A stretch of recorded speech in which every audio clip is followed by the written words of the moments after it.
Assalamualaikum warahmatullahi wabarakatuh. Bu ya, izin bertanya, jika haid tidak lancar 3 hari haid, nanti 7 hari berhenti, kemudian haid lagi karena minum pil KB, apakah itu dihitungnya haid apa istihadah Bu ya?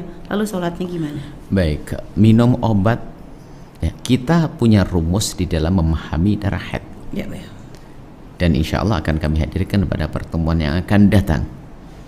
Yang jelas ada rumusnya. Ada 5 hal yang harus diketahui, 5 rumus memahami darah haid. Ya singkatnya mungkin darah tidak boleh kurang dari 24 jam, darah keluar tidak boleh di bawah umur 9 tahun, darah tidak boleh melebihi 15 hari, darah sudah didahului oleh suci 15 hari, darah tidak ada dahului kelahiran. Ya, nanti insya Allah kami jelaskan 5 hal ini. Ini singkat saja ya. Baik. Bisa dilihat di buku ini. Lah asalkan rumus ini ada, sudah itu hukum darah haid. Sudah selesai. Jadi obat itu tidak pengaruhi rumus. Rumus tetap berjalan, rumus. Jika anggap saja waktu darah Anda tahu besok ini mau haid, biasaannya seperti itu sudah. Bahkan sudah Anda kerasa ini kayaknya sudah badan gak enak ini. Tapi terus Anda minum obat sampai besok tidak keluar haid, ya tidak dihukumi haid dong, karena tidak keluar. Baik. Jadi yang penting di hakikatnya, bukan di obatnya. Bukan. Baik, Bu ya. Seperti Baik, Bu ya.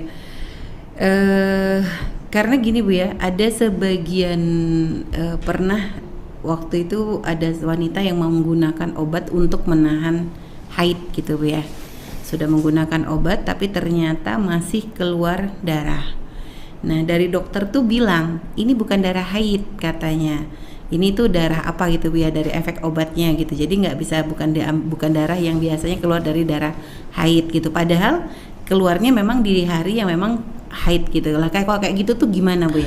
Pertama, minum obat sendiri tidak dianjurkan. Ya Bu ya. Biarkan berjalan seperti biasa saja.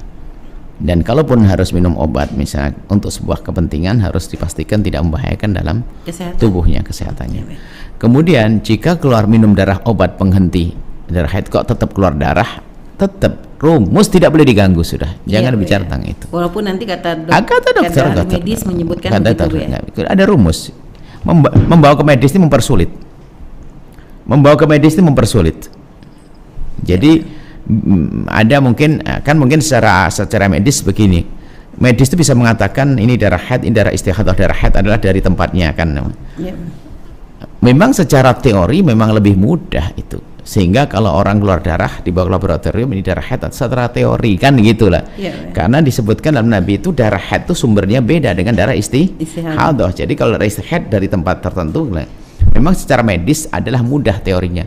Tapi siapa yang bisa pergi ke medis, harus keluar duit segala macam. Islam tuh gampang. Ya. Tidak usah pergi ke medis, cukup pahami rumus selesai. Jadi kalau seandainya nanti harus ke medis semuanya, ini ada laboratorium di kampung kita, berapa ratus laboratorium untuk mengetahui darah haid kan begitu ya. Jadi tidak urusan dengan medis karena kita punya rumus dan rumus itu mudah seperti itu. Baik Bu ya, Masya Allah, terima kasih Bu ya.